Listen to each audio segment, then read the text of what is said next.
plantation. So the founders and everything of that was on that stone? On those cornerstones of this church.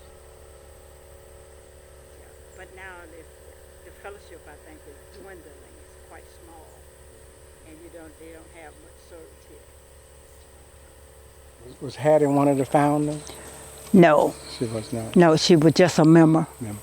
And her dad, well, you know, Eastland Plantation was of such that most of the men, head of families that lived here, they never received compensation for their labor.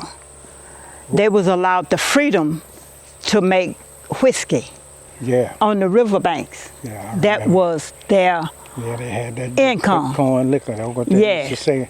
Yeah. Some of that Eastland corn liquor. Yeah. They used to bring it up there at Ruleville to sell it. Yeah. Yeah. Not only Ruleville, they went to Drew, they went to Greenwood, they went to Blaine, Sunflower, all down up and down the highway. Oh, okay. Well, I knew about the Ruleville because I was there. Yeah. And I had these friends who... They tell me of an incident where the late senator at one time was in Washington, D.C., and the revenue men came from Jackson, and they tore up the whiskey stills and collected all the men that had stills here on Sunflower River and took them to Jackson, put them in jail. Some of the families called Senator Eastland to let him know what had happened. And Senator Eastland got on the phone and called the people in Jackson and told them. He said, my Negroes better be on their tractor come Monday morning. Yeah. And you know where they was, don't you? They was on them tractors, yeah. Yeah, I've heard that a guy over in Tallahatchie County once told me, he said, if a black man wasn't on the tractor on Monday morning, he got a good ass whooping. Yeah. the plantation owner whooping. Yeah. And that's the instruction were given to this town marshal in Dawesville. Yeah. If any plantation black man was on the streets any day of the week but Sunday, it was to kick his ass and put him in the town jail. Yeah. They built a jail there, 1955, and said, kick his ass, put him in jail, call the sheriff from Indianola, and the sheriff would bring him back to the plantation. Yeah. Well, the sheriff really didn't have any authority on the plantation. Well, you could see then the sheriff was involved with Eastland and those people that killed the folks. Yeah. Whenever you're ready. Yeah, so y'all can move about 2 feet that way and then turn around so we can all be in front of the church. Okay. Then I'll ask you a few questions. I'll be behind the camera with Pablo. You can just look at us or the camera. The sun ain't bothering you. I saw you look up. You know, I want you to. What? You all right with the sun not in your face? Oh, it's okay. Well, you can get so it don't be in your eyes. Yeah. We can kind of just get you guys talking a little bit, and then we're gonna zoom in on you. So you can sort of introduce who you are and what we're doing here real quick. Okay. You said introduce who you are and what we're doing. You ready? The both of you can introduce who you are to the camera and what we're doing here. Okay. You ready? Yeah. Well, my name is Charles McLaurin. I'm a veteran of the Mississippi Civil Rights Movement, and today we are out on the church ground at Gillfield. At Gillfield. In Dawesville. This is Dodgeville. This is part of the plantation of the late James O. Eastland. Yeah. And his family. And I'm talking with Hazel Barney, who is a historian and a student of the local high school that was here. Miss Barney? Yes, my name is Hazel Barney, and I was born in Dawesville on a plantation, and I was raised here and graduated from high school at Delta Industrial Institute. And I have been doing some research since 1972 about our alumni, about the students that attended the school. And we came up with a lot of history about the Eastland family based on a lot of things that has happened, not only about Luther Holbert, but also about some of the students that attended the school from this plantation. Yes. Speaking of Luther Holbert, can you kind of run through that story for me of what happened and who was the woman he was with? I was told they were hunted through this area for 4 days before they were caught and everything happened. Can you kind of tell me that story? So, hold on. You know, there are different stories about Luther and Mary Holbert. From my understanding, Luther Holbert had worked for the Eastlands when they lived in Forest, Mississippi. And he came here to Dawesville to live on the plantation with the Eastlands.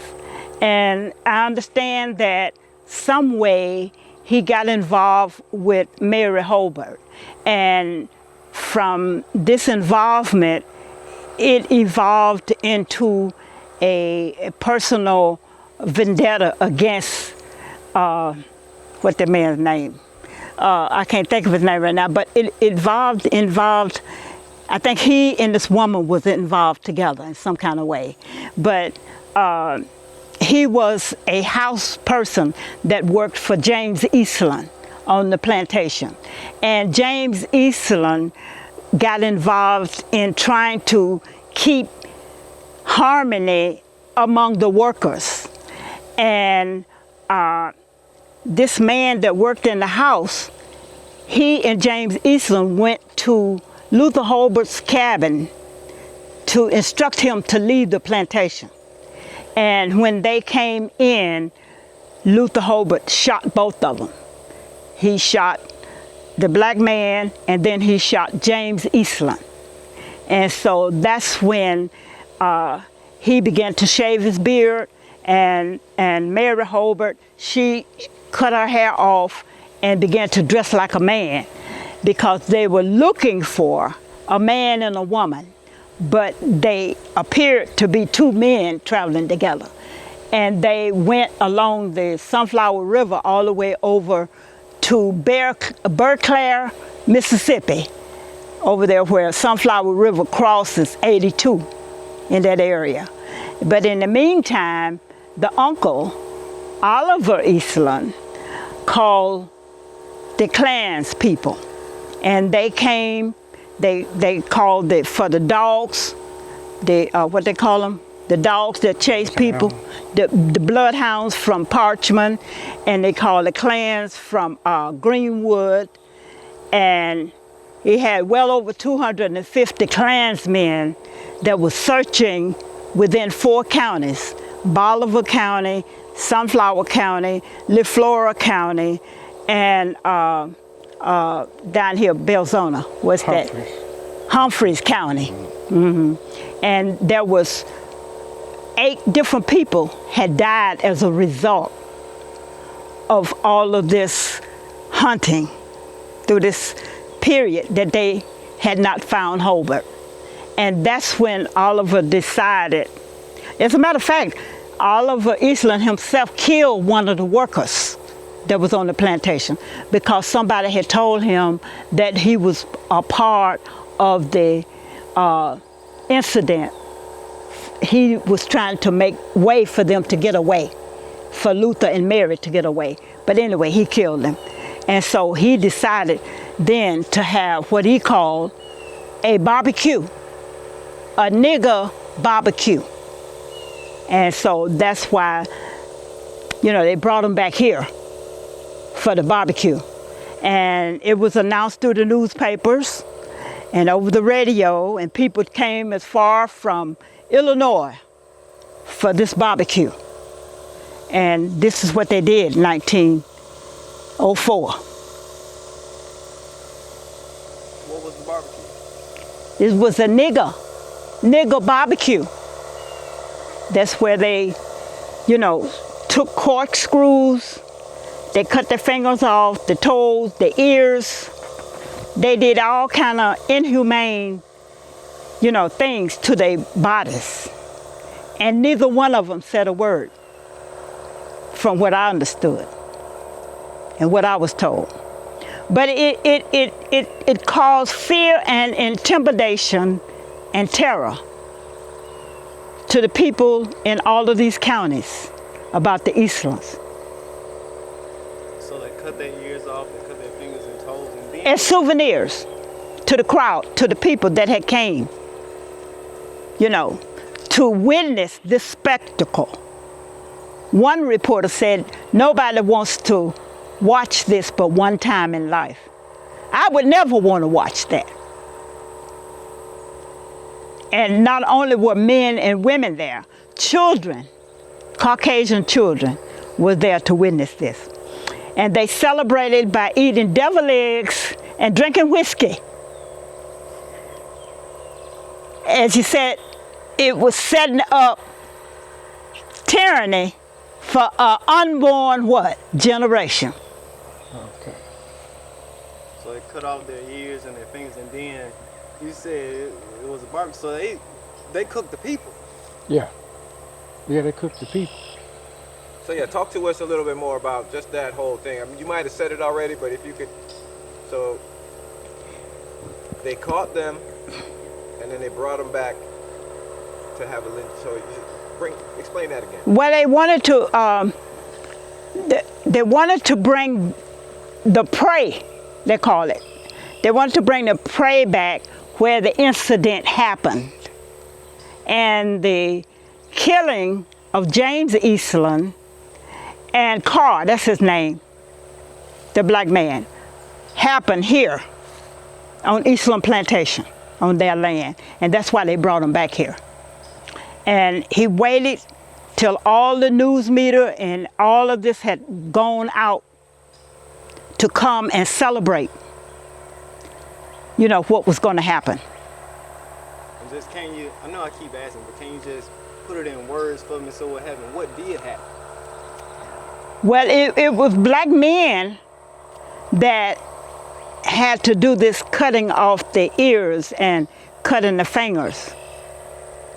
It was the black landowners, well, not landowners, but black people that lived on the plantation that did this. It was not, you know, some of the spectators that did it. Now, some of the spectators had corkscrews that they bore into the flesh and pulled it out of the flesh of their bodies. And they said that the flesh was quivering, the nerves in the flesh. Because they were still alive. Yeah, because they did this while they were alive. And it was some of the black men had gathered all of the lumber and wood before they were caught to do this thing. It wasn't like an episode that just happened. It was well thought out. It was well planned, you know, to intimidate. How did you hear about this story? Can you tell us? I was born on Dalva Land Plantation in 1940. And coming up as a child, I heard different things about the Eastlands. And I also witnessed some things from some of the students that I grew up with that lived on Eastland Plantation. You understand what I'm saying? Yeah.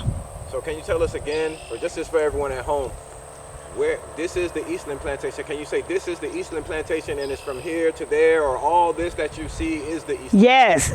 Well, we're standing here near Gilfield Church.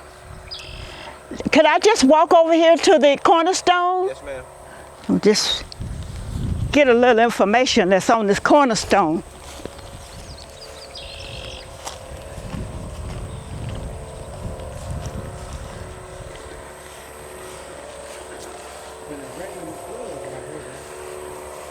Oh, here we are.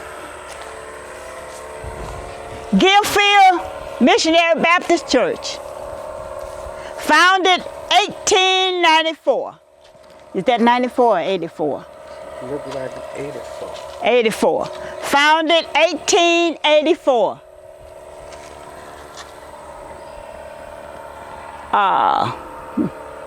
What's that? President, 1921. X something. Office of the English something. I can't read it all. Moore. A man named Moore was the pastor. This is the first cornerstone that they put up here. 1884. So the Eastlands gave the people that lived on this plantation this property for them to worship and bury their dead. Now let's see what's over here on this cornerstone.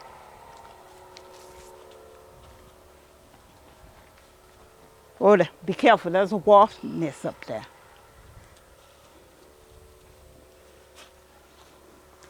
This is another one giving us information about Gillfield Missionary Baptist Church. It was founded in 1894 by Reverend C.N. Collins. Rebuilt in 1927 by Reverend M.W. Watson. Rebuilt 1977 by Reverend C.H. Flemings.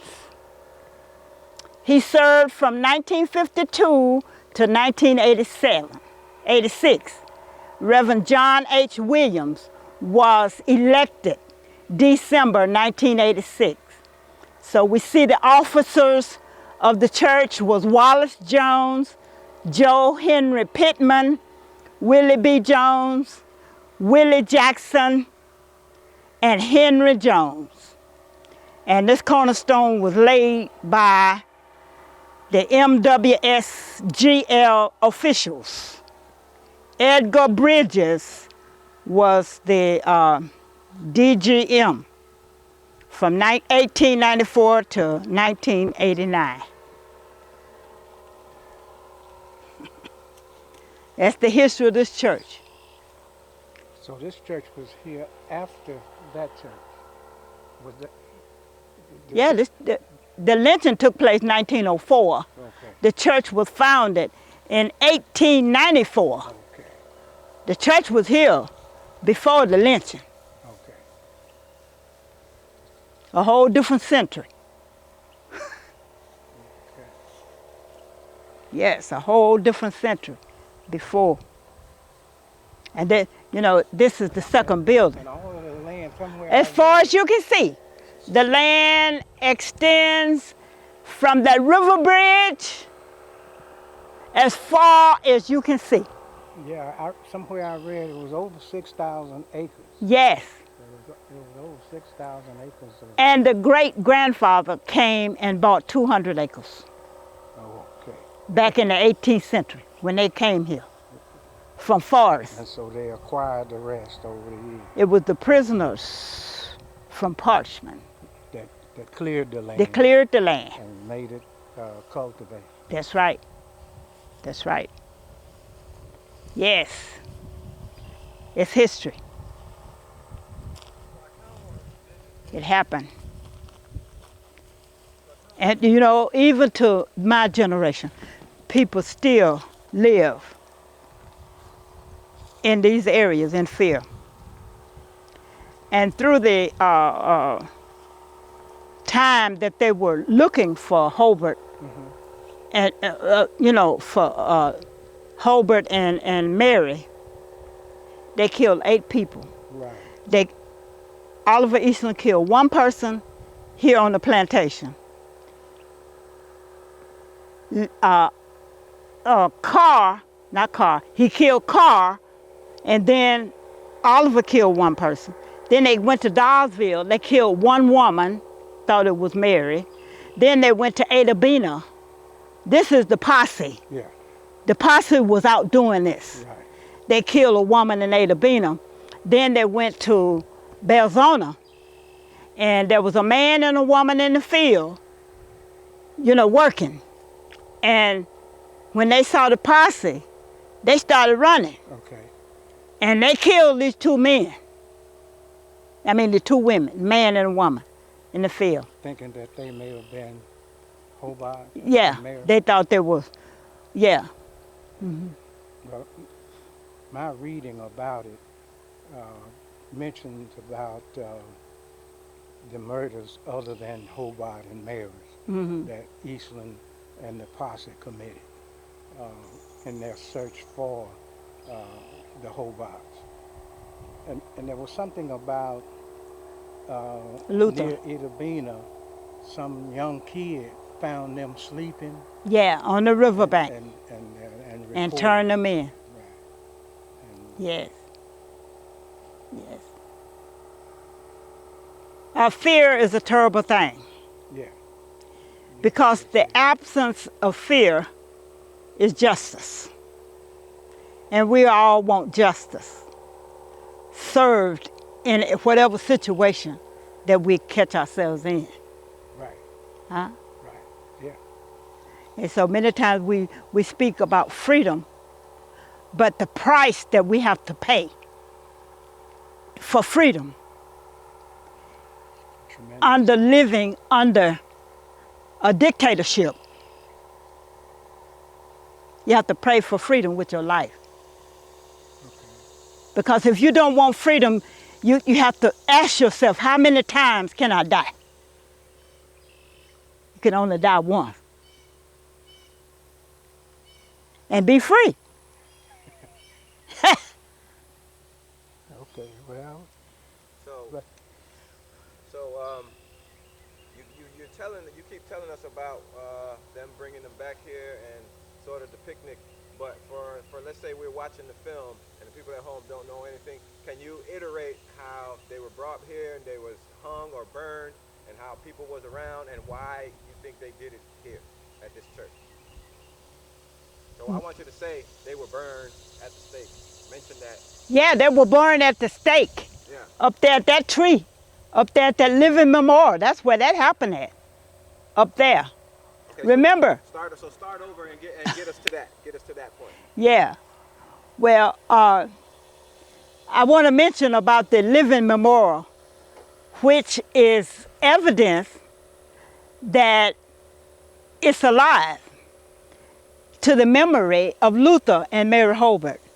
Because through the seasons of the year, the tree goes into a dormant state through the winter months.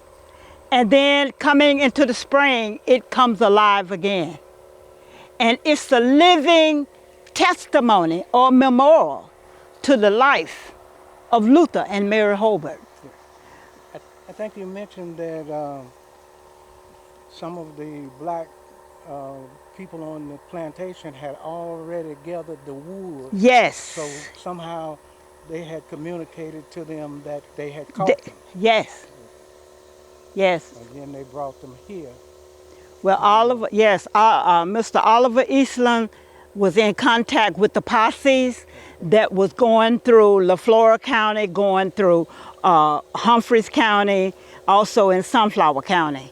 So he knew the minute that they were caught.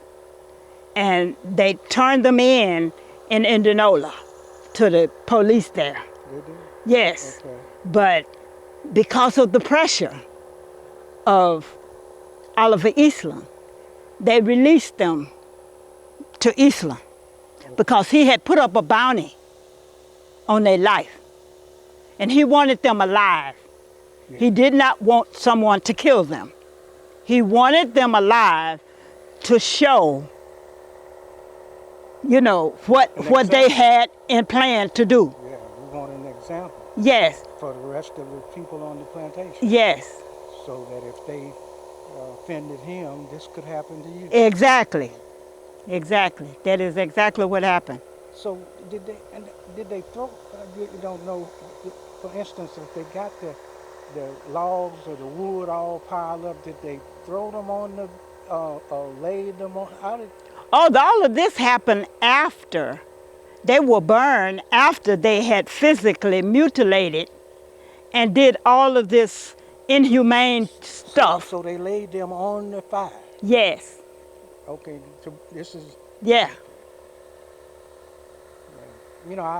I read some about it, but I haven't thought a lot about it, and I mentioned it, and I also mentioned it to Chris Meyer, and he mentioned a little statement in his book, The Senator and the Sharecropper, about my having mentioned that to him. But I didn't seek a lot of information about it. And then Fannie Lou Hamer talked to me some about it, and then I listened to some of the people around Ruleville, the elderly people, about the Hobart burning, but I never did any extensive research into trying to find out. You were really giving me some information that I knew they were burned, but I thought maybe they hung them up, and made a fire under them, while they were hanging. Well, they did. They did all of this inhumane treatment, to appease the crowd. Yeah, but I was talking about. Yeah, but you lay the meat for the barbecue. You lay the meat on the grill or on the fire. but they did that after they done took the flesh out of their body. Okay, and they took them and hung them up in a tree. And the fire was, burned the corpse. Fire. Yeah. I know how it does the meat. Yeah, that's how they did it. It draws the meat and then burns it. That was the nigger barbecue. Yeah. Okay. That's what they called it, a nigger barbecue.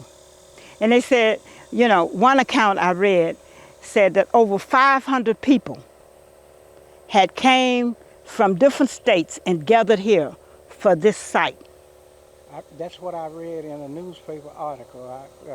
I think it was a Memphis paper, and a little bit in there about it, and one of the African American magazines of that period, like the Pittsburgh, the Jet magazine, or the. A lot of the information some of the information that I found out was when I went to Alabama, and I found some research there.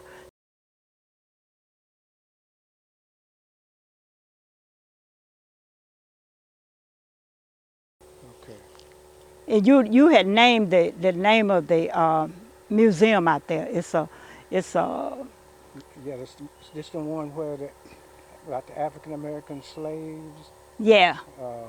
Lynching. Yeah. About the slave lynchings in America. Yeah, I've been there. Again, I wasn't. The day I was there, it was real cold. I never did get to go all around it. Okay. Yeah. It was sort of cold up there, but I've been out there. Well, many times we don't want to acknowledge it, but evil is evil, and there's no other way to describe it.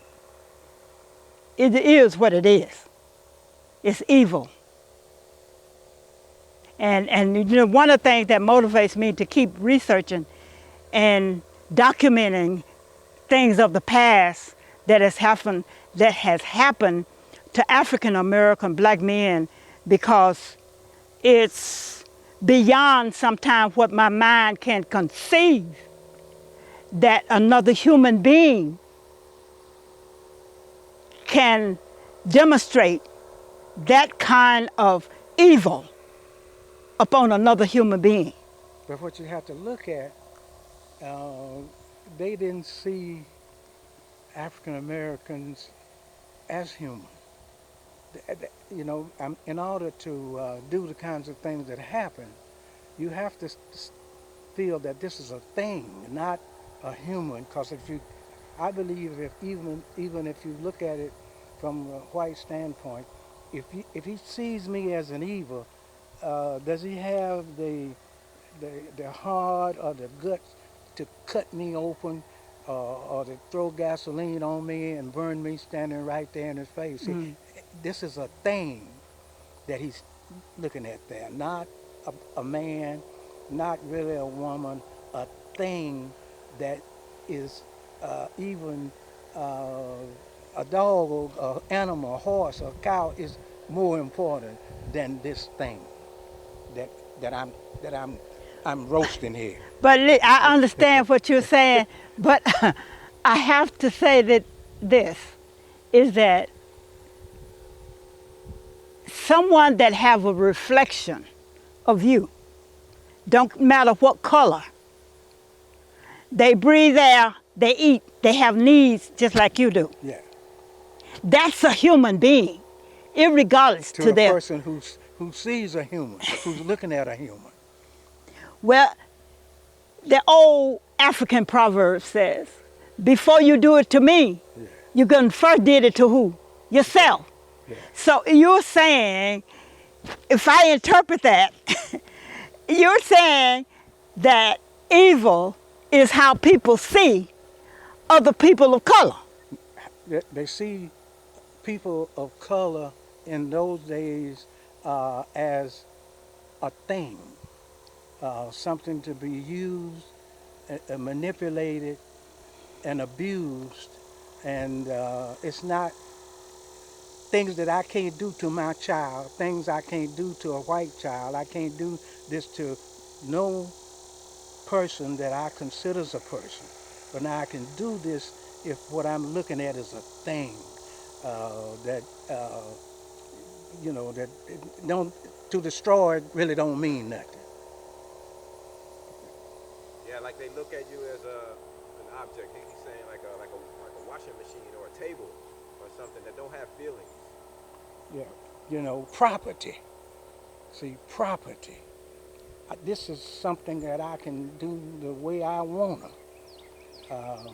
The argument was over property. One of the, historically, uh, um, property, we were considered property and not really a man and a woman, even though, I would often think about it takes some kind of conditioning for a black person to be a cook in these bad white folks' house and kitchen, and then for them to sit down at the table, these white people to sit down at the table and eat the food prepared by these things, and feel safe and go to bed that these things are not gonna eat them up in the dark. What kind of conditioning is that? Demonic, Demonic. demonic, satanic, Okay. evil. Yeah. That's the only way I can Yeah. describe it. It has to. It's got to be. So why? These are questions that were asked by our professor, Dr. Why do you think they were burned alive on church grounds? What was that message? Why did they do that on these church grounds? Burned them alive. You need to answer that. Well, what happened is that the slaves got to be controlled. Uh, you've got a large population of black people and a small population of white people, so you gotta make examples. So they brought them here, and the church is a sacred place to black people. Mm-hmm. So they Exactly. bring them to this sacred place, and this is what I'll do to you where you worship your God. Uh-huh. You consider this to be holy ground, but I don't recognize I don't that. recognize you And- or your ground. And your Your church God. don't mean all or whatever you think or don't mean nothing. This is what I'm the power. Yes. Yeah, so it brought them here as a symbol to keep the other people not just on this plantation in place, but like But you mentioned, all throughout the counties, Delta and all around. all the The counties. word is that these people were burned, and they were burned alive. Mm-hmm. They were Tortured. Yeah. So it was an example for all to see. Sometimes when I get to talking about this, it seems like I can see some of this stuff happening. Of course. And mentally, I can visualize this fire and all of these thousands of white people, and they made the members of the church come to the burning. Oh yes, The members definitely. of the church, the The black people from the had, plantation, yeah, they brought them all to they were witness, there. to witness. They witnessed That was that. terrible. Your God can't save you, No. because this is what I do to I you. don't have no respect for that God that you worship.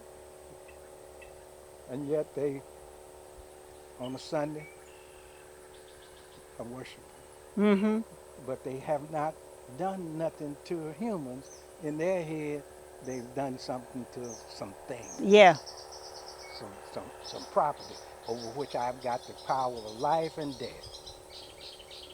And the sheriff, see, the sheriff turned after they brought them to the, he said he brought them to jail. To Indianola jail, and the sheriff turned them over to Oliver Eastland, Right. who was the one in control of the plantation after his brother James had been murdered by Luther Holbert. All right. Yes, and I don't know. I think you, RJ said you mentioned it in there a little bit, but did you know that? So James W. Eastland was born exactly 9 months after that lynching. Yes, same month. Well, same year, but James Oliver Eastland, the late senator. Okay, the lynching took place in February of 1904, and the late Senator James Oliver Eastland was born in November of 1904. So he was the one that Oliver Eastland trained up. His dad trained him from a babe. So what are the implications that he was born exactly 9 months? Can you kind of paint the picture? They must have been around here partying, and obviously they must have gotten together around that same time, huh? But there was I want to share that there was a group of women during that era in the 19th century that were they were for the, what am I call it? The war had ended. The Civil War had ended, Okay. because it ended in 95, something like that. 65. 65. But there was women, Caucasian women, that were part of the Ku Klux Klan movement. You understand? I forget, they call them daughters of the Klansmen or something like that. There was a group called the Daughters of the Confederacy. Yes, that's it. Yeah. And this woman, the late Senator James Oliver Eastland's mother was a daughter of the Confederates. Okay. And they had lost property and stuff during the Civil War. So they were mad and angry, with the war. So, going back to what Pablo, now, the fact that Eastland is born 9 months later, is there an indication there that that the senator, that the Eastlands, is that some kind of symbol or something? That 9 months later he's born. In other words, they killed Hobart and Mary, burned them. Now, 9 months later, They have a son born. they have a son born. Yeah. Uh, And they teach and train him the evil. okay, so what is the connection kind of in there that? Well, she carries this baby for 9 months. Okay. And a woman don't just start teaching and training a child once the child, come out of the womb. Okay, so The child was conceived during this period. Yes. Of all of this Tyranny. brutality and Terror. terrorism. Yes. Okay. And so what kind of nighttime story do you think she's reading to her child? What kind of nighttime story is she reading to this baby in her womb? See, training and teaching starts in the womb of a woman, Okay. not once the baby is delivered. I was just trying to see the connection. See what the connection was, and that yeah, she's there witnessing Yes, all of this terrorism, and then this child is born, and then she continues to train the child she in reading the him way of the stories about family. civil rights, about the Civil War. She reading him stories about what is happening, what done happened, you know, in February, 1904. And then she's teaching and training him about the servants and their position. Now this is Oliver. Yes, She's Oliver teaching, and his wife. yeah, she's teaching Oliver. No, she's teaching James Yeah, Eastland. James Eastland. Okay, James Eastland, James O. Eastland. Oliver. Okay.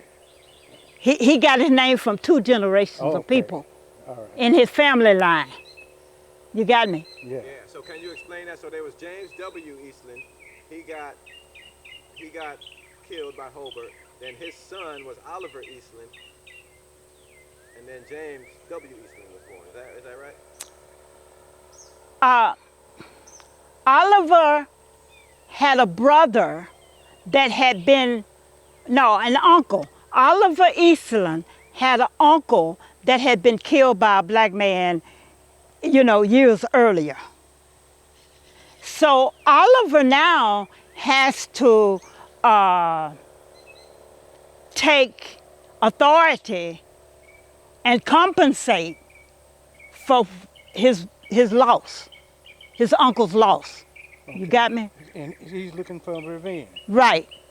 And so now they gave him the name Oliver. Now Oliver has a son, and he's married to a woman who's despondent, who's a daughter of the Confederate. And he's born, and his brother James is killed by Luther Hobart. So now, 9 months later, Oliver's son is born. So he already carrying, revenge from one death. So now his brother James is dead. So now he's got to avenge 2 people. And so he gives his son both names. He gives him James, which is the one that Hobart killed, and then he gives him the name of the other uncle that was killed. So now this child that's born 9 months later, he's got a legacy already in place. He just got to put it in the child's mind to walk it out. Okay, is that the senator? Yes, that's Senator James Oliver Eastland. Yes. Yeah. Does that kind of put into context of why James Oliver Eastland hated civil rights workers so much? Can you kind of make that make sense to us? I think you went through that with him, didn't you? Went through that era more or less? No, I haven't really talked with them on camera much about this at all. No, I'm talking about James Eastland. Can you tell us a little bit how James Eastland was the enemy to the civil rights movement? Yeah, well, now it kind of makes sense. Yeah, well, James Eastland got elected to the Senate. I think he was first appointed, and then he won a full term, and he stayed up there long enough to become the chairman of the Judiciary Committee of the Senate, and that Judiciary Committee deals with civil rights legislation and other legal matters. And so as chairman, he was able to take the teeth out of any kind of civil rights legislation. He held up the appointment of Thurgood Marshall until he was able to get a racist Judge Cox appointed down in Mississippi. So that judiciary position that Eastland had gave him really power, because he was really in line to become president of the United States. If the Yes. Speaker of the House, Yes. if the president was incapacitated, and then the Speaker of the House, now he's president uh, pro tem of the Senate. Yeah, he was in a very powerful position, and he used it to stop most civil rights legislation unless he got something in return. And he got old Judge Cox down there in South Mississippi as finally letting Thurgood Marshall's appointment to the Supreme Court, come in the back door or something like that. Well, he publicly had made a statement, the late Senator James Oliver Eastland, that he was unapologetic about the civil rights movement, and that he had been elected by the citizens of his state to uphold and to make sure that the planters, the farmers, get what they needed from Washington. True. He was not concerned about the education of Negroes, because all the Negroes that lived on his plantation was comfortable and satisfied. Yep. He spoke for them. Yeah, I read something about that before I came to the Delta in one of the magazines. It infuriated me that he was up there speaking, saying that we're satisfied, that we're happy down here. Yes.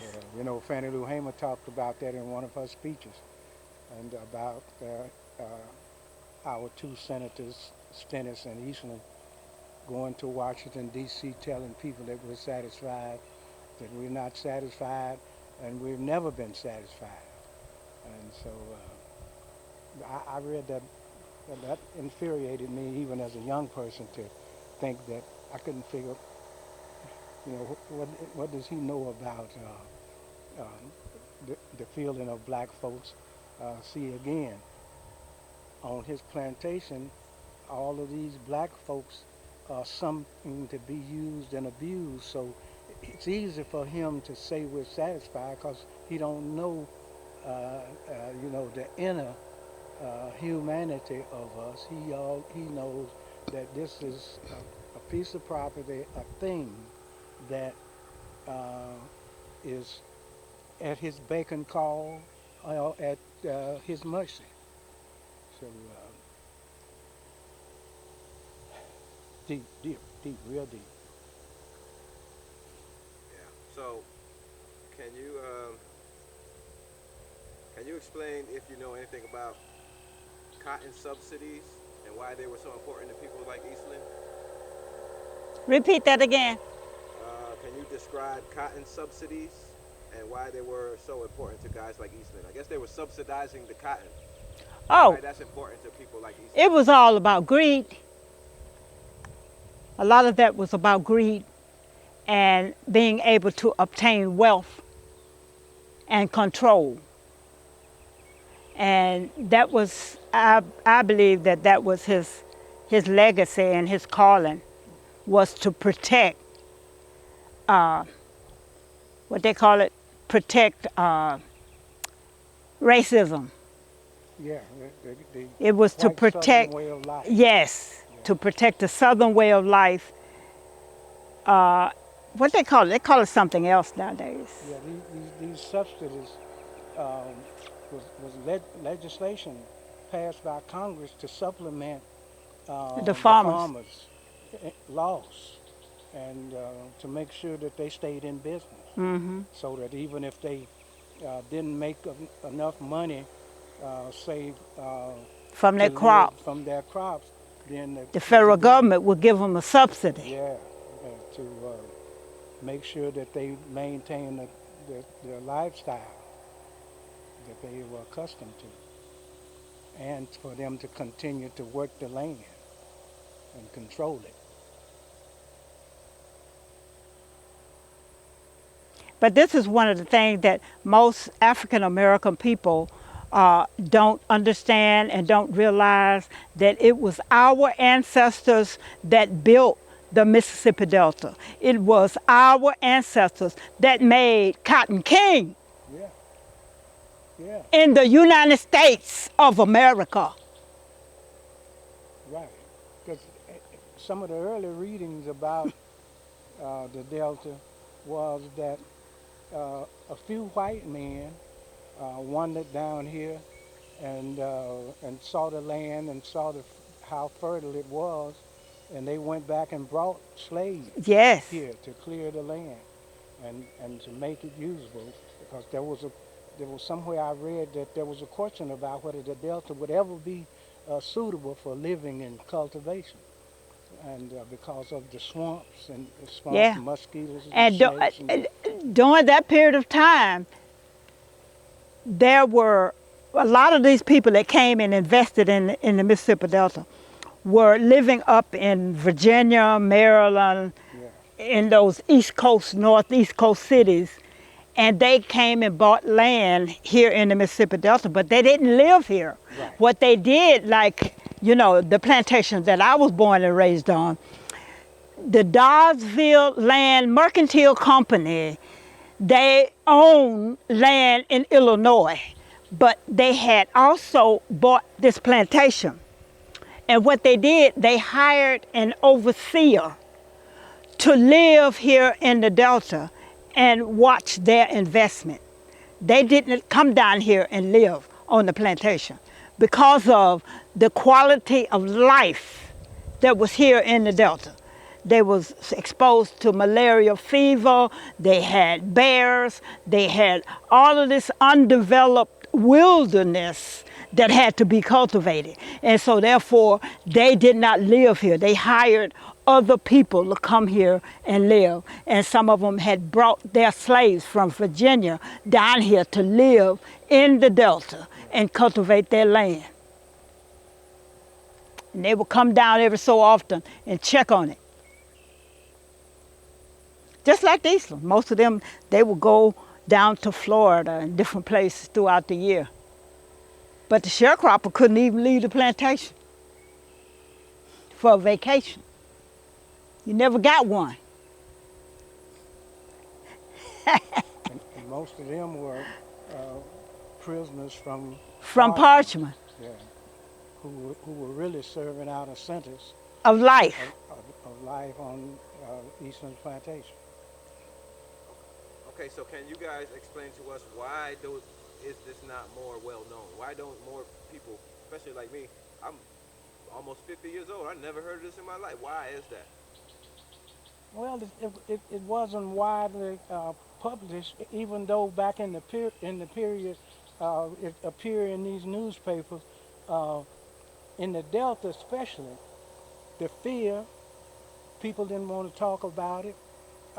Mississippi was a closed society where information uh, never really, the real information never really got out to the public.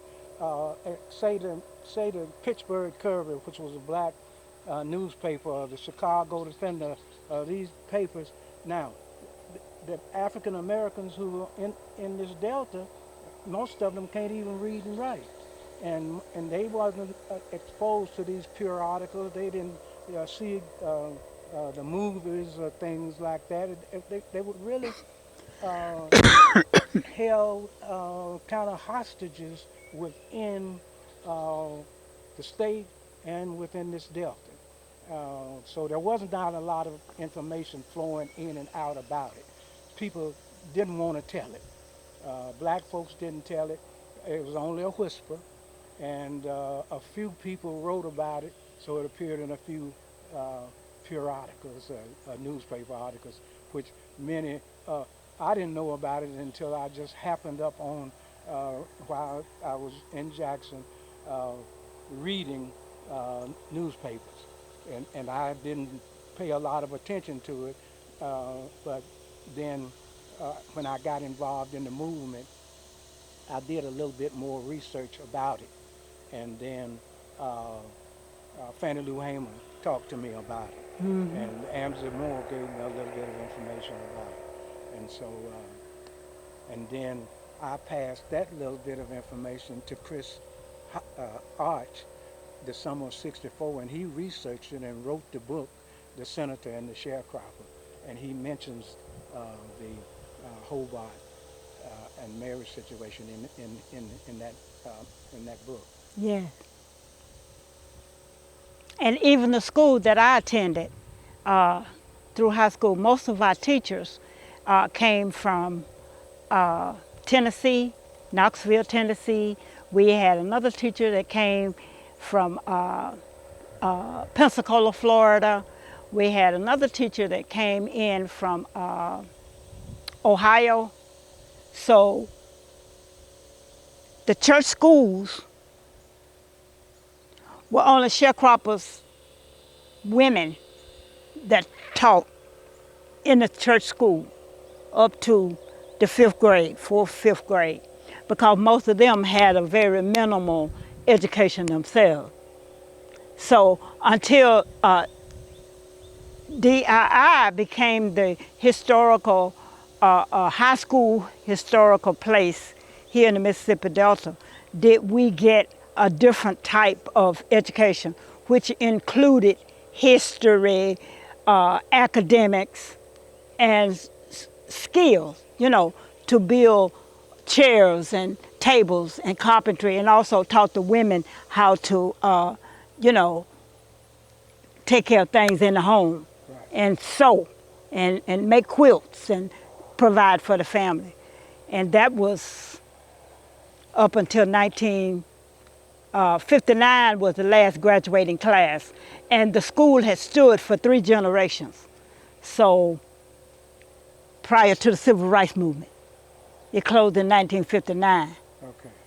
It was still open in '55 when Emmett Till was killed. Okay. And the rush, we couldn't wait to get the high school diploma, to leave Mississippi.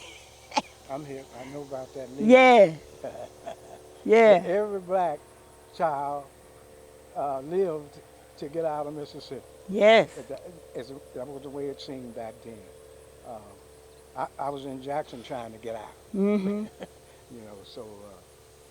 And then too, a lot of history about our people was not written until if you really look at it, until the 60s, early in the 60s, did black authors begin to write about their history and tell their story. This is my story. You got a story, you got a story. Each one of us has a story. But many times people can't tell their story because why? It's all bottled up inside. Yeah. And most of them couldn't write it. And the ones who could feared being ostracized by the community and their own people. Yeah.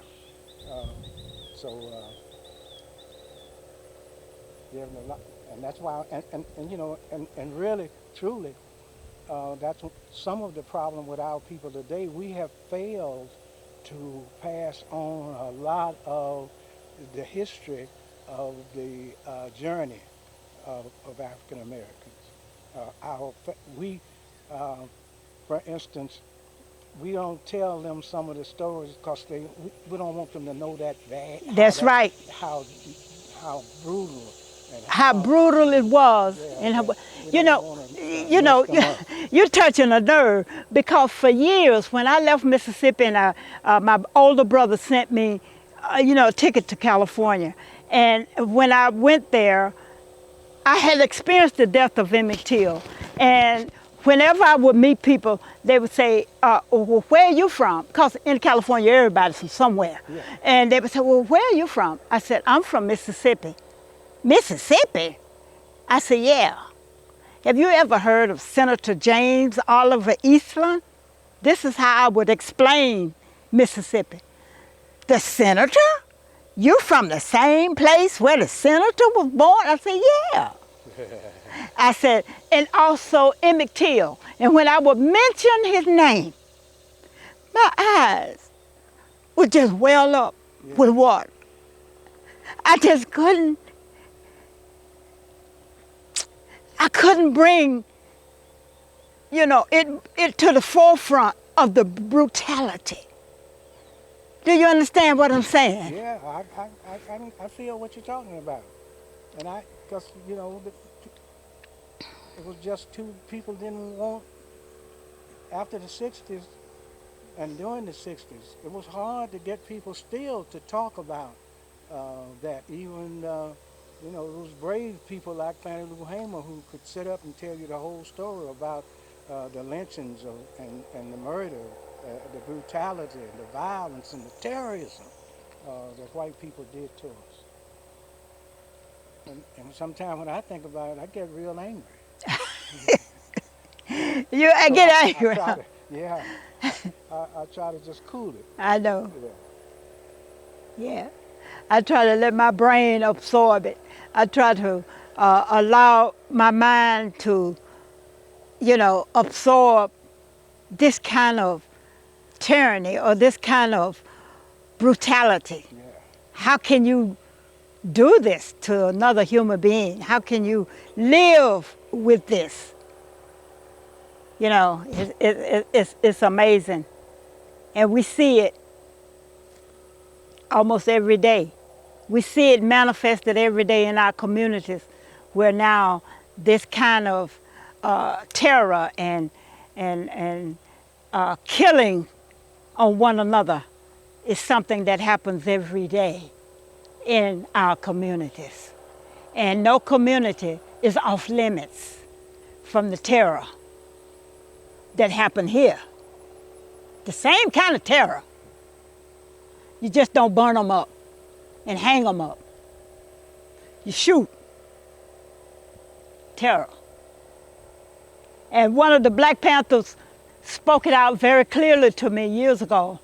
He said, violence is American just like cherry pie. And that resonated in my spirit. Violence. So you look back to the 15th century, and the people that came here were not in search of religious freedom. They came here with another thing in mind. Profit. So that kind of helps us segue to this next part. We just had a couple more questions, and this is especially kind of shifting gears and thinking about why did SNCC, and talking about Fannie Lou Hamer and how she often referenced the biblical stories. But first, why did SNCC and COFO seek out black churches as places to hold these meetings? Well, that in many instances that was the safest place in the community, and it was the only place that white people allowed us to have together. Really, A gathering. yeah. You couldn't gather in a group unless you was in a church. And I want to explain to you why they went to the church. Because many times in the church, there was a spy from the master. Right. And there were certain things you could say and could not say because it would go back to the master. So it's not like it's a free will place to meet. But it's the only place that he allowed you to congregate. Yes. Except other than in that cotton field on work days where you have hundreds of people working together out there. But then there were codes there that workers who may have been talking about the conditions or about something that plantation owner was didn't expect. Then you got the house black there who taking the word back to Mr. Charlie. So in order to control the people on the place, then you couldn't just have a lot of people walking around talking about freedom or talking about nothing other than their immediate livelihood. So the church, and in the 60s when we came to the Delta, when I first came to Ruleville, and um, SNCC took us to church, to Mount Galilee, where we met the people that we were going to work with. And then William Chapel Church became the meeting place because of a lady named Mary Tucker was running a citizenship class.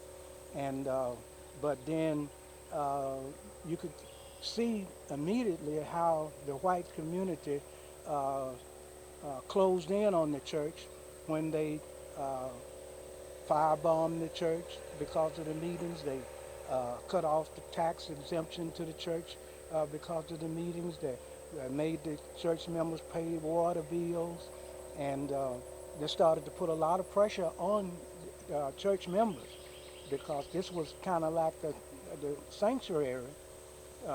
You know, the black people could go there and pray. They could go there and sing and let off this frustration, you know, that accumulate on a daily basis as a result of living on the place. So the church became our anchor in the Delta. Even in William Chapel Church, the white power structure put so much pressure on the church that the deacons of the church of William Chapel met after the white folks told them that if they didn't run us out of town, that they were going to cut off the insurance to the church. And when they didn't throw us out, they did cancel the insurance on the church and then firebombed it. So the church, you know, was a place of kind of a refuge for us. And in fact, William Chapel was the only church in this whole county that we could hold a mass meeting until 1964. And as late as 1972, my brother had been in Vietnam, and he came home. He came back to California. That's where he was living. And he spent, I don't know how much money he spent, but he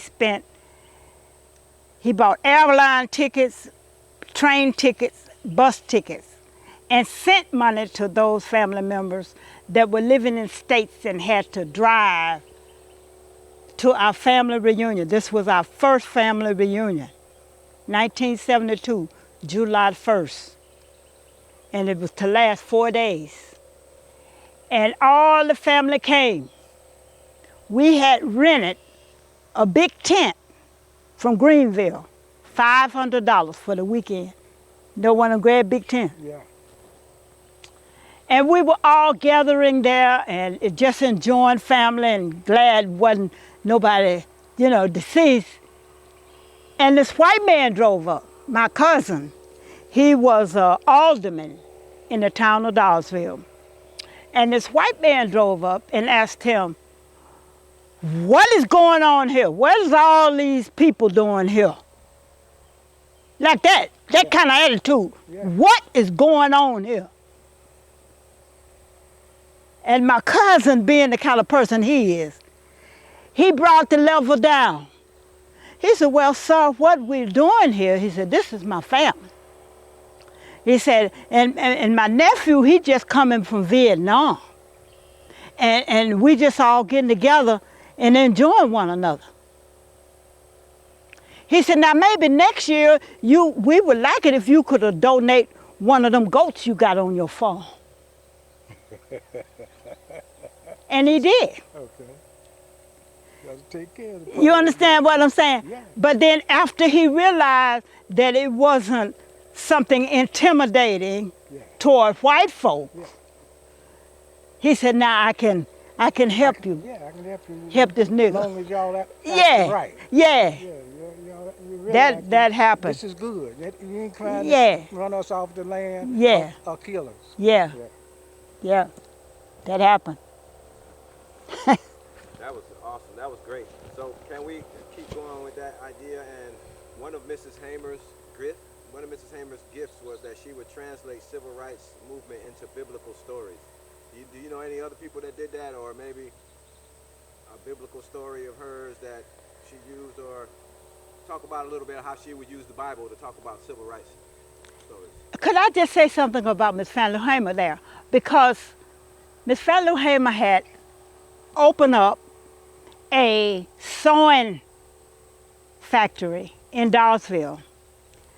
And what she did, she had constituents up in the north that had brought down these commercial sewing machines to teach black women that lived on plantations how to operate these sewing machines so that they could become employed through these factories that was in Ruleville and Drew. Now, Miss Fannie Lou Hamer couldn't come to Dawesville. You remember when we crossed the little hump right there in front of the post office? Coming over here? She couldn't cross that railroad track. There used to be a railroad track that run from Moorhead all the way up to Clarksdale.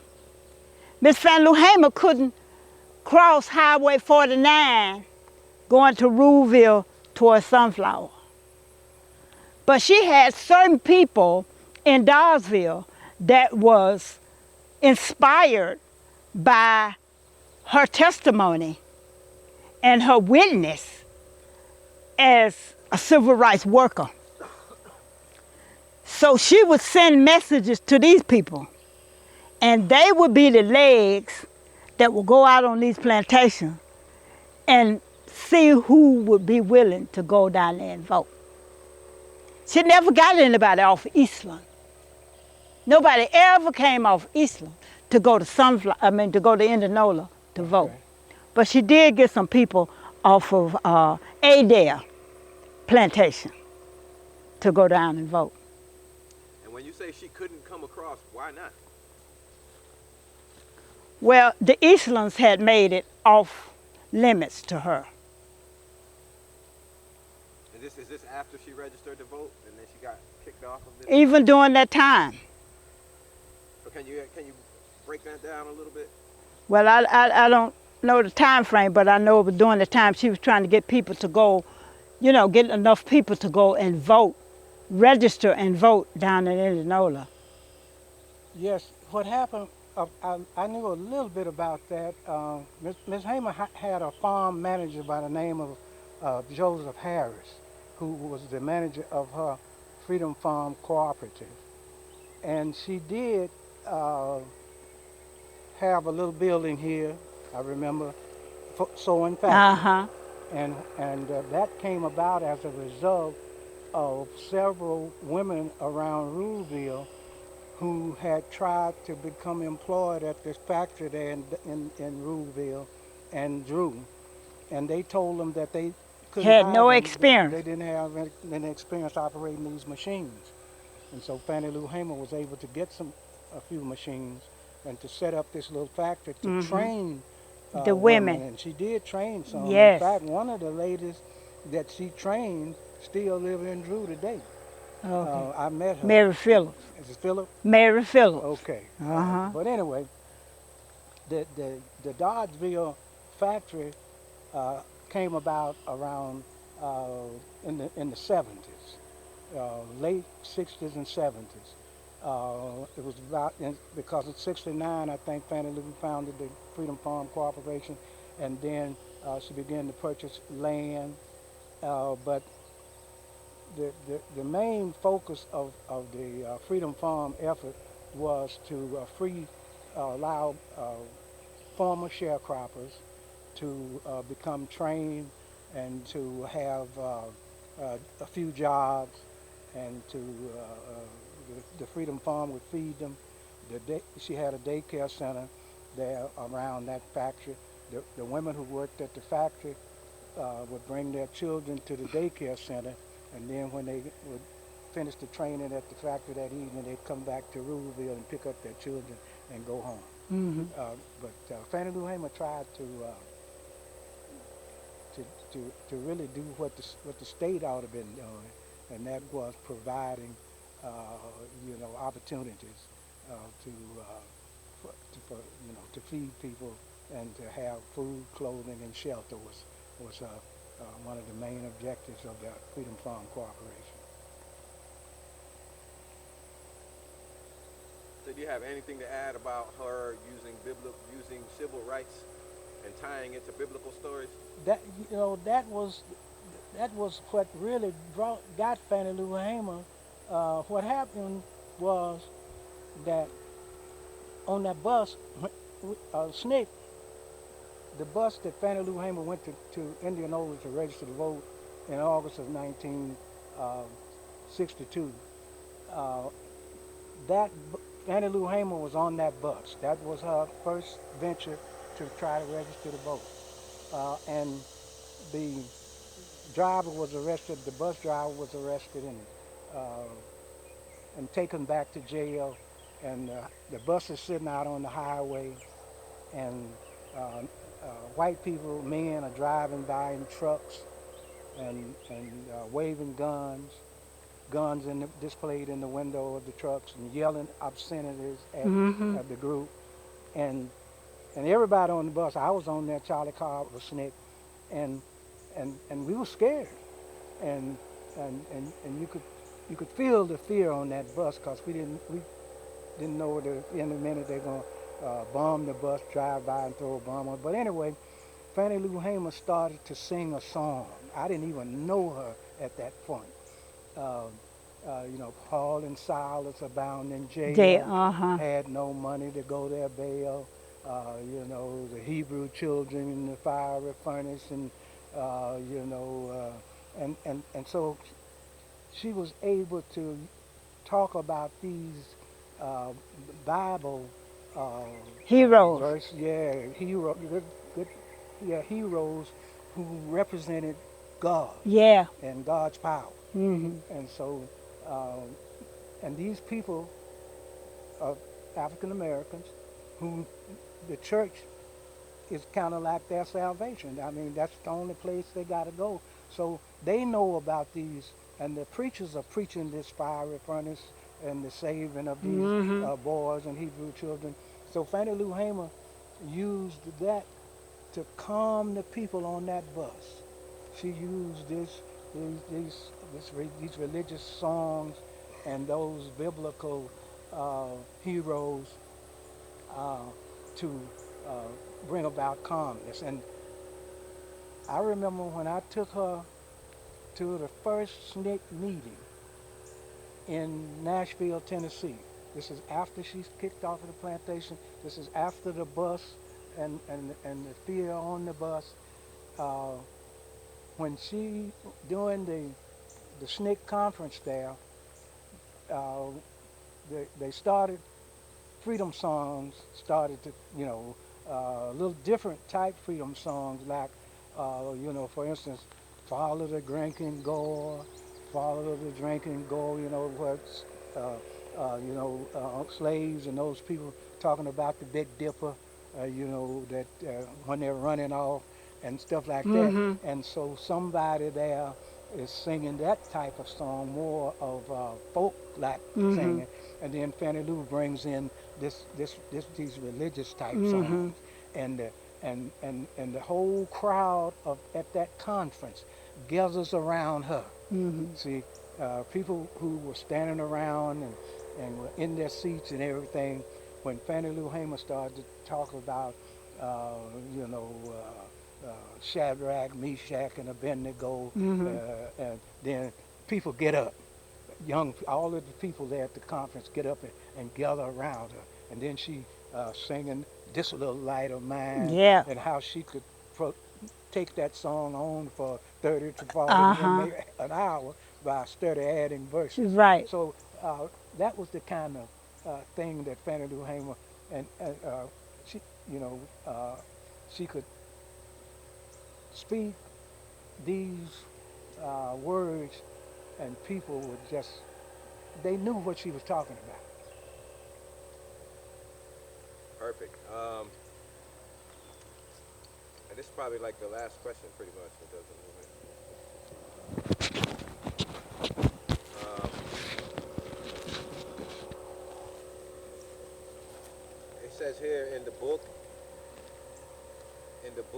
We Had Sneakers and They Had Guns by Tracy Sugarman features a lot of singing, including songs that you sang, Mr. McLaurin. Can you talk about what singing those songs did to a movement meeting. Yeah, again, uh, on the bus, it calmed the crowd.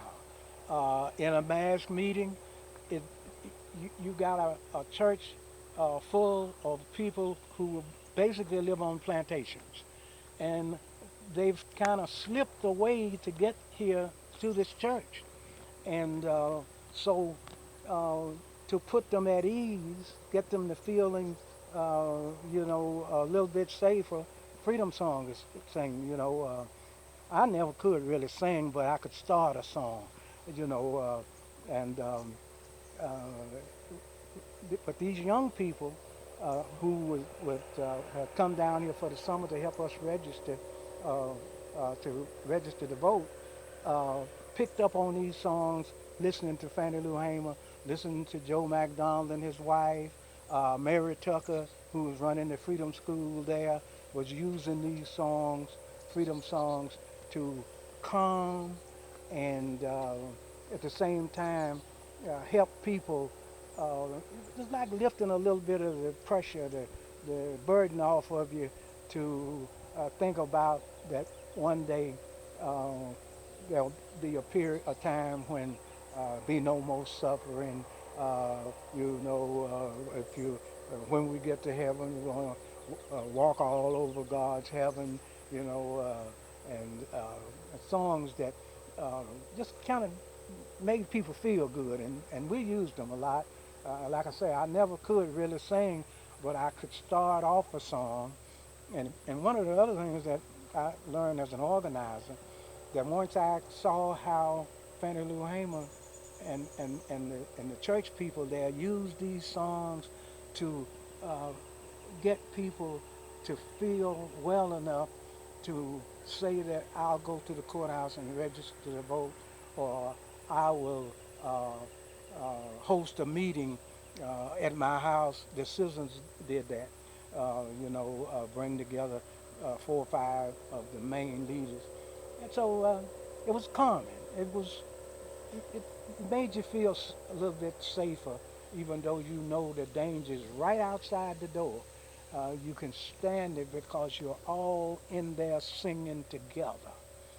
And I just want Go to ahead. share this about uh, the movement of Miss Fannie Lou Hamer.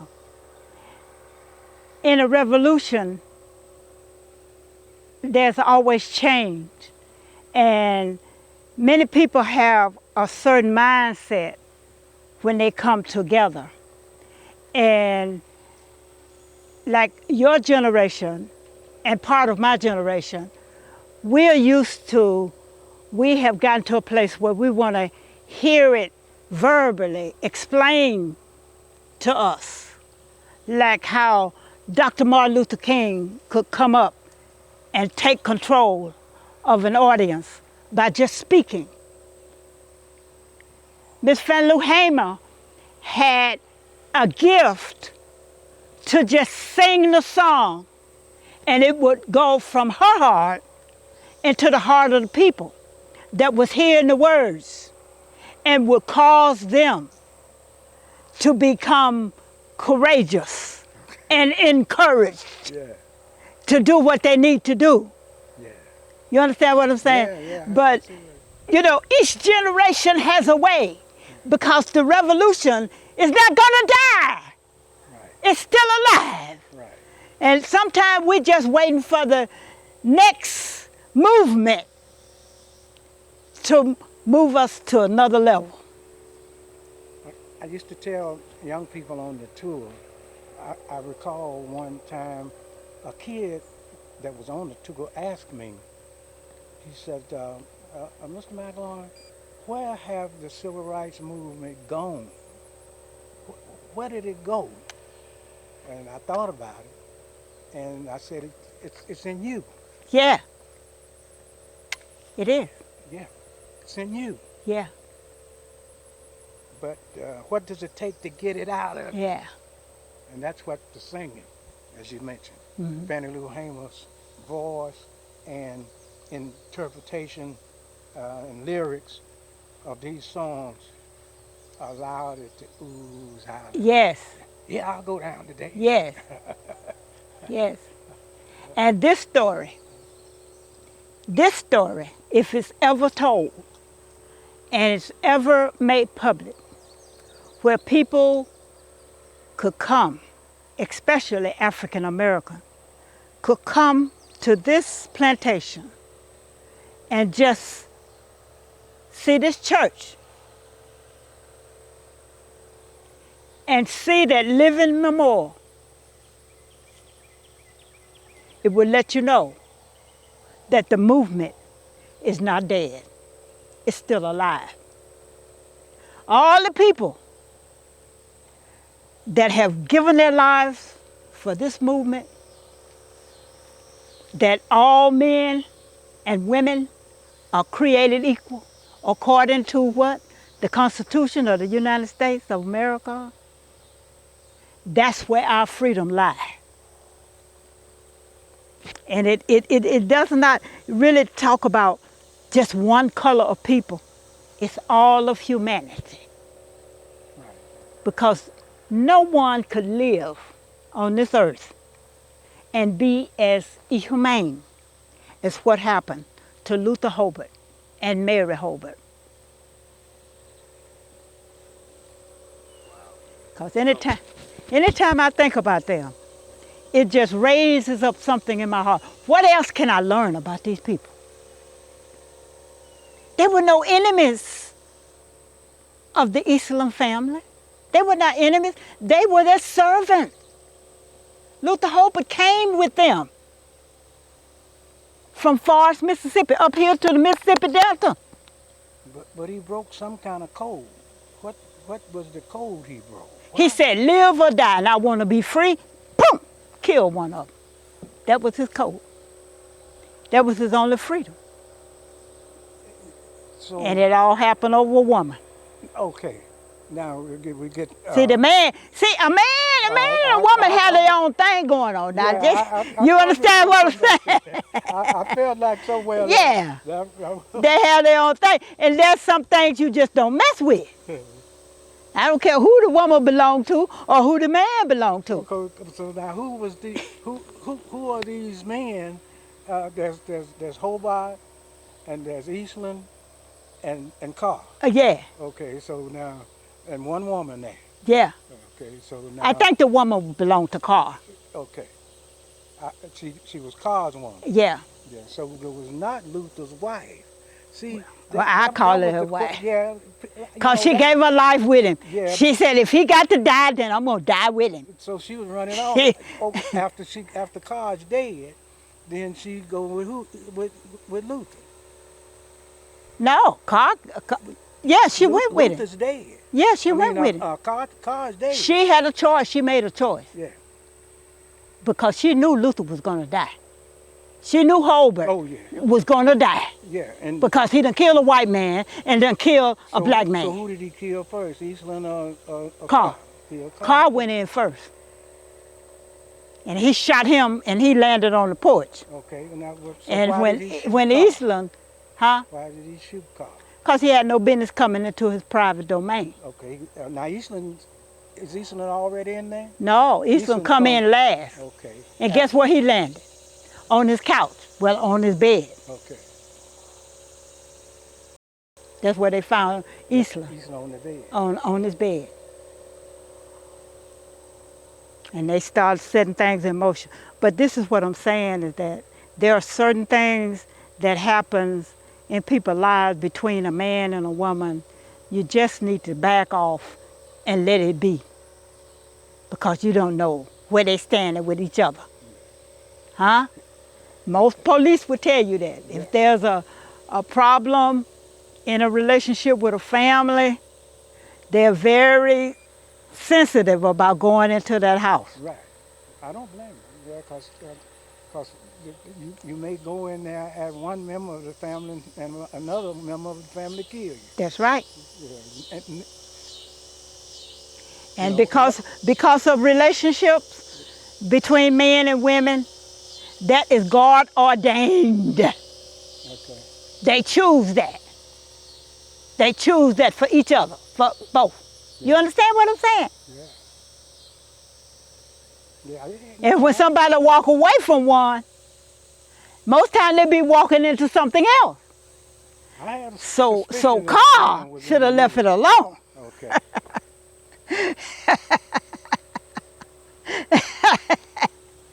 Instead of trying to play with that man's head. I'm talking about James Eastland. So, Because you know how some men are. They can get into people. You know how some black men are. They can get into the white man's head. Yeah, And yeah. he can do what they want him to do. Oh, I know. I've manipulated a few. Yeah. Yeah. But, but again, the white man saw something in it for himself, too. In other Well, he words, didn't want no disturbance on the right. plantation. I remember uh, the sheriff of this county uh, in '64, and I got to where I could talk to a guy named Hollowell, W.I. Hollowell. I could talk to him, and we were basically hostile to one another all the time, but we could talk, and so I knew there were times when we manipulated each other. I get into his head.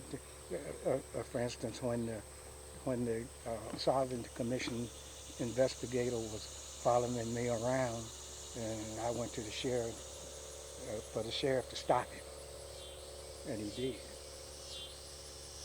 But this is the thing that I would like to see in Dawesville, to give honor to the late Senator James Oliver Eastland. Right there on the platform where Miss Fannie Lou Hamer had the sewing factory. You like to do what now? What they call a marker. A marker for who? Miss Fannie Lou Hamer. On that spot. And a marker for the late Senator James Oliver Eastland, because they both was advocating for the good of humanity, but they was opposing one another. Yeah, senator and the sharecropper contract. Yes. There. Yes. Between Yes. the sharecropper's life, and that's what Chris Hart does in this book. Yes. He contrasts. Yes. The senator And the sharecropper. Yeah. So can you tell me again? Can you point down to the tree that you said was the hollow tree, and tell me about it real quick? I got less than a minute left. Oh, the tree. Yep. The one here on the right, you can see it almost to the highway there on the right side in the middle of the field. There used to be a church sitting up there. And after the inhumane treatment of Luther Holbert and Mary, that became a historical marker, live. It goes through the seasons of the year. In the fall, the leaves will fall off the trees and it will become barren. Those trees there. Over here on this side. Okay. On your left side, yeah. So. It's a patch of them. Okay, now that is where the church stood. Yeah. In 1904. So now, if I've got a tool of God and a tool, can I bring that tool to that spot, to that location without any? Stop there, and I don't know if you will allow you to make it. Is anybody who's living in Eastern Texas? You know? I think it's like a land overseer, because they lease the land. The Easterns don't farm anymore. Right. They just lease the land. I know one of his relatives in Illinois, a guy named Woody. I'm going to contact him. All right, let's find out. I've talked to him, so never talked about that. Yeah. I was assistant public works director for the city of Illinois, and we did some work in front of his house. And